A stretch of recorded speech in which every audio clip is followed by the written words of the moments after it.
The guns of the great conflict had been silent for 2 years when James Wright, a telegrapher during the Civil War, conceived of honoring those who had died in the service of their divided country.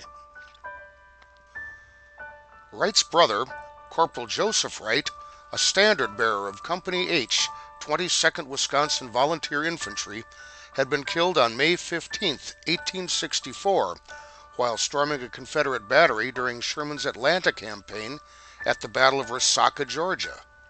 On the anniversary of his death, May 15, 1867, Rochester's long tradition began. James Wright, who may be called the father of Decoration Day in Rochester, took charge and held the position for more than 50 years. Under Mr. Wright's direction, boys and girls would search the woods and fields for wildflowers to make wreaths for the graves of each soldier.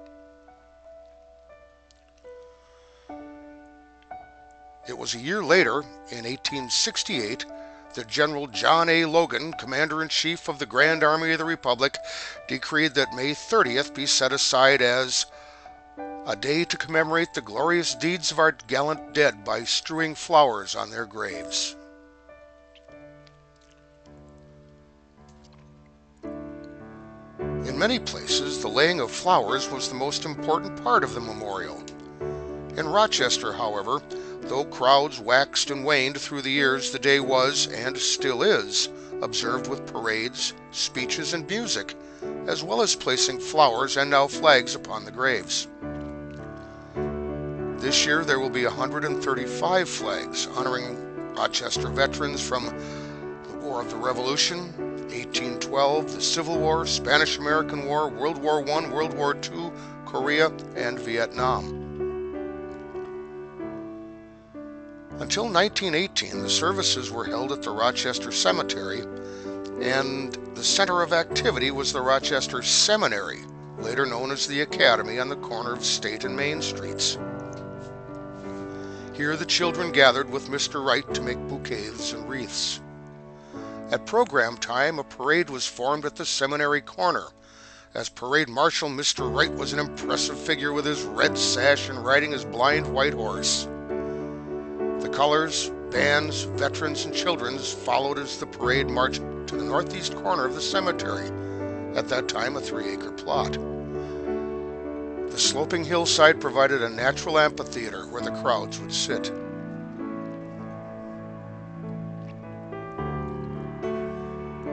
A salute, fired by the veteran color guard, closed the program, after which the boys and girls would place wreaths, crosses, and flags on the graves of the honored dead. The first memorial service after World War I brought changes and additions to the program. The base of operations for the services was changed to the Racine County Agricultural School grounds. After speeches at the Ag School and Cemetery, the parade would proceed to the Fox River Bridge. As taps was played, a floral float was lowered into the river to commemorate those who gave their lives in naval service. The float ceremony was unique to Rochester and is a much beloved tradition. The first float was lowered by Margaret Jordan, Mary Ela, and Agnes and Adeline Alaxon.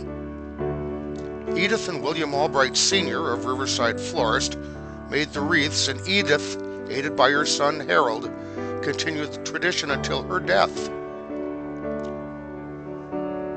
In 1970, Ray and Jean Moyer came on to help Harold until his retirement in 1989.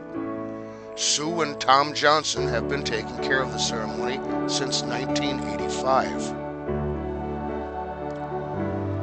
Since 1867, the citizens of Rochester have continued their dedication to honor those who have performed the ultimate sacrifice. The flowers may wither, the snapping flags fade in the sun over the resting places of those we have lost, but the citizens of the town and village of Rochester will, in our own unique way, remember them.